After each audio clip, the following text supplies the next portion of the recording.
बहुत बहुत नमस्कार, कैसे आप सभी। एक बार फिर से आपका स्वागत है हमारे चैनल पे। 3:30 बज रहे हैं दोपहर के। मैं जस्ट अभी तो नहीं, लेकिन आधा एक घंटा पहले केमिस्ट्री का पेपर होता है, जो टर्म 2 का पेपर है, वो दे के आया हूँ। तो उसी के बारे में बताते हैं कि कैसा रहा।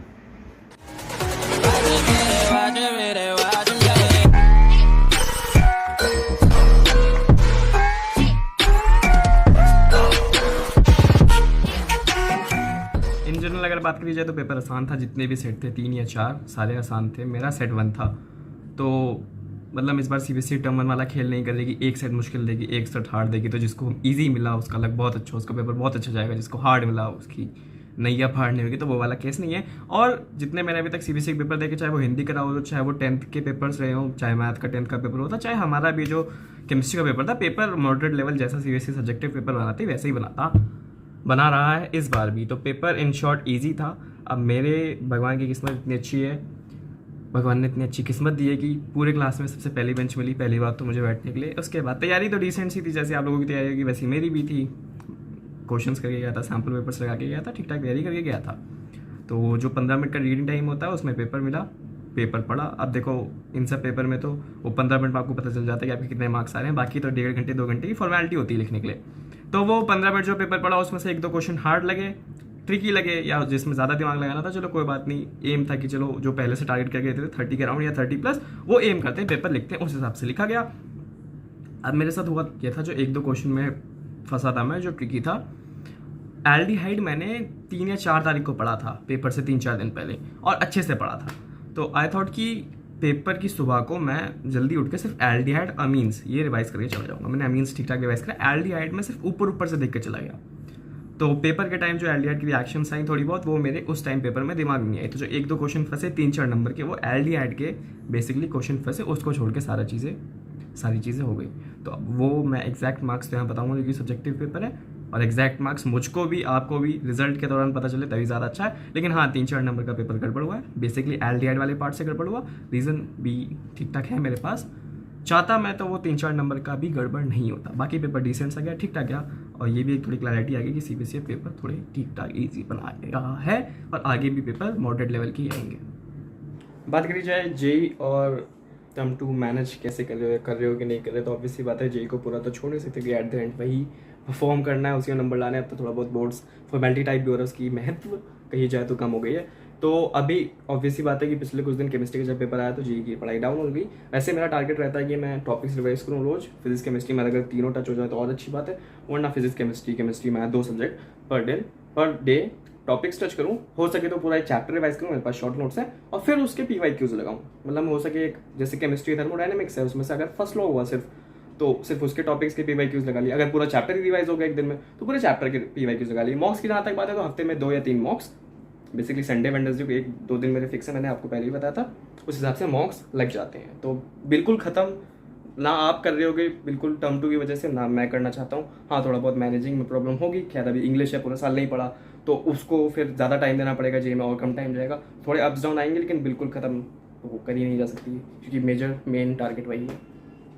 बात कर लेते हैं थोड़ा सा सीवेट की, क्योंकि काफ़ी जो मेरी पुरानी वाली वीडियो थी यूनिवर्सिटीज़ वाली, उस पर जो मेजर क्वेश्चन आ रहे थे वो ये थे कि प्रिपेयर कैसे करें, कहाँ से करें। उसमें भी सबसे ज़्यादा कि जनरल टेस्ट की प्रिपरेशन कैसे करें, क्योंकि जो पीसीएम वाला सेक्शन था वो तो आप सभी को पता है 12 का सिलेबस आ रहा है। टर्म 1 टर्म 2 आपका प्रिपेयर होगा, और उसका मैंने एनटी के मॉक टेस्ट भी देखे, जो उसका लेवल भी था ना वो भी बोर्ड्स लेवल था। बोर्ड्स आप थोड़ा सा ऊपर वो भी नहीं कह सकते, वो बोर्ड लेवल ही था। अगर आप खुद मॉक टेस्ट देखोगे जो एनटी ने निकाले थे कुछ हफ्ते पहले, उनका लेवल बोर्ड्स का था। तो पीसी में आपको कोई प्रॉब्लम नहीं होगा, आप at the end last moment वो कर ले जाओ, क्योंकि आपने टर्म 1 पहले पढ़ रखा, आपको रिविजन की जरूरत है।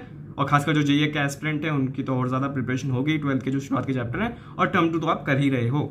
बात आती है जनरल टेस्ट की। अब जनरल टेस्ट में आपको भी पता है काफ़ी सारी चीज़ें। जनरल टेस्ट में जनरल अवेयरनेस है, जीके, क्वांटिटेटिव एप्टीट्यूड है, लॉजिकल रीजनिंग है। तो उसमें पहली बात तो लोगों को ये नहीं पता कि उसका सिलेबस क्या है, उसमें एक्चुअली हमें पढ़ना क्या है। क्योंकि आप अलग अलग जगह जाओगे, अलग अलग चीज़ें सिलेबस बता रखी है, अलग अलग लोगों ने बता रखी है, अलग अलग लोग अलग अलग टॉपिक्स पढ़ाते हैं।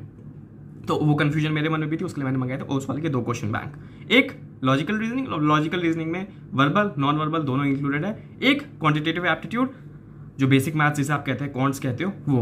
अब इसका मेरा मेन मकसद ये था क्योंकि मुझे भी नहीं पता था कि एक्चुअली हमें पढ़ना क्या है। तो उससे एक फ़ायदा पता क्या होता है कि आपको एक सही दिशा मिल जाती है। हाँ, आपको ये पढ़ना है, जैसे लॉजिकल रीजनिंग है, अगर आप वो खोलोगे तो आपको कंटेंट्स मिल जाएंगे कि हाँ लॉजिकल रीजनिंग के अंदर ये सिलेबस है, ये लॉजिकल रीजनिंग पूरा इन सारे चैप्टर से बना हुआ है, हमें ये पढ़ना है, तो हम एक सही दिशा में पढ़ रहे हैं। तो अगर आप उसको खोलोगे भी तो अच्छा, इन क्वेश्चन बैंक में ये कि पहले आपको खोलोगे आप, जैसे पहला चैप्टर है लॉजिकल रीजनिंग में एनालॉगी, तो एनालॉगी में आपको crisp theory notes, revision notes जो आप कह सकते हो वो दे रखा है, पहले समझा रखा है, उसके बाद क्वेश्चंस दे रखे, क्वेश्चंस ऑब्जेक्टिव क्वेश्चंस। तो जो पहली बार पढ़ रहे हैं वो सिर्फ बुक से पढ़ रहे हैं तो वो भी समझ सकते हैं। और ऑब्जेक्टिव क्वेश्चंस के बाद आपको डिटेल्ड आंसर्स दे रखे हैं विद एक्सप्लेनेशन। ऐसे अगर आप क्वांटिटेटिव एप्टीट्यूड का खोलोगे तो आपको कंटेंट मिल जाएगा, तो आपको पता चल जाएगा कि क्वांटिटेटिव एप्टीट्यूड है जो आपने जनरल टेस्ट में लिया है, हमारा ये सिलेबस है, हमें उसमें ये पढ़ना है, इसकी तैयारी करनी है। उसके बाद इसमें भी क्रिस्प थ्योरी है, ऑब्जेक्टिव क्वेश्चंस हैं और विद आंसर्स विद एक्सप्लेनेशन है। एक और इसमें अच्छी बात है कि CUET का 2021 का जनरल टेस्ट का पेपर भी दे रखा है, तो आपको लेवल भी कहीं ना कहीं पता चल जाएगा कि CUET में जनरल टेस्ट का लेवल क्या आता है। तो जो आप काफ़ी लोग बोल रहे थे कि पढ़ना क्या, एक्चुअली उनको पता ही नहीं था कि सिलेबस क्या है, वो मुझे भी नहीं पता था। तो आप और टाइम भी दे रहा हूँ, ऐसी बात नहीं कि बिल्कुल CUET की तैयारी नहीं कर रहा, क्योंकि हार्डली आपको लॉजिकल रीजनिंग अगर एक चैप्टर लगाना तो आधा घंटा लॉजिकल लगा लो, आधा घंटा कॉन्ट्स लगा लो, एक चैप्टर खत्म हो जाता है आधे घंटे में। तो टाइम ऐसा मैनेज करना भी कोई मुश्किल नहीं होता है। तो ये मैं यूज़ कर रहा हूँ अभी और फ़ायदा भी काफ़ी मिल रहा है, सिलेबस ही पता है, मतलब एक सही डायरेक्शन में, एक सही वे में चल रहा है। तो जो लोग भी कर रहे हैं CUET की तैयारी, खासकर जनरल टेस्ट की, वो एक बार देख सकते हैं। उस साल के क्वेश्चन बैंक्स आपको नीचे डिस्क्रिप्शन में लिंक मिल जाएगा, वहाँ पे जाके डायरेक्ट परचेस कर सकते हैं। आई होप आपको पसंद आई कि मैं भी यूज़ कर रहा हूँ, आपको पता ही है जो मैं यूज़ करता हूँ वही मैं रिकमेंड भी करता हूँ। तो डिस्क्रिप्शन में आपको लिंक मिल जाएगा, आप जाके वहाँ से परचेस कर सकते हैं।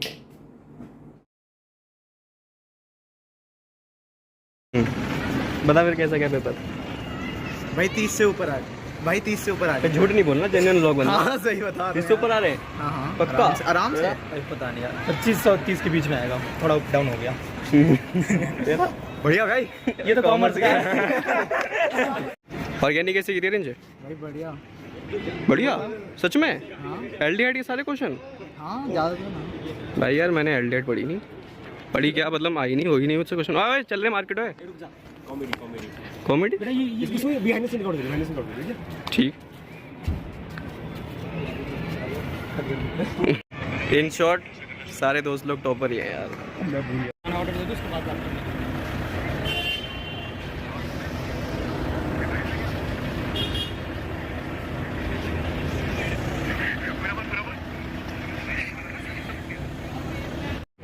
सुमित, एग्जाम कैसा गया? कैसा भाई? एवरेज गया।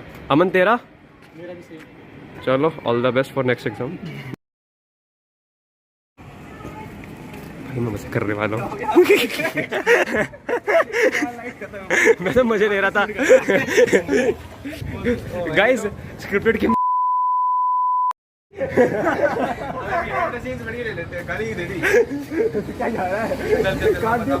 डाल दियो दूसरा फिर से।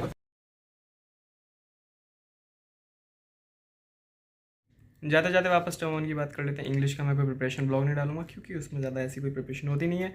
तब भी काफ़ी सारे चैनल्स है, एक शिप्रा मिश्रा अनअकैडमी है, अपनी कक्षा है, अड्डा 247 स्कूल का एक चैनल है, सिमरन सानी है, काफ़ी सारे चैनल्स हैं जिनसे समरी देखी जाएगी, समरी तो नहीं, इन डिटेल वीडियो देखी जाएगी क्योंकि बहुत टाइम है। NCERT लाइन बाय लाइन पढ़ी जाएगी, राइटिंग सेक्शन अच्छे से करा जाएगा, रीडिंग कॉम्पिटिशन भगवान भरोसे, जो एग्जाम में कैसा आएगा वो उस पर डिपेंड करता है। तो ये सब करने के बाद इंग्लिश का पेपर देने के बाद आपसे मिलते हैं उसके रिव्यू और फिजिक्स के प्रिपरेशन ब्लॉग में। तब तक आप लोग पढ़ते रहिए, मिलते हैं आपसे नेक्स्ट वीडियो में। Stay tuned with me till then.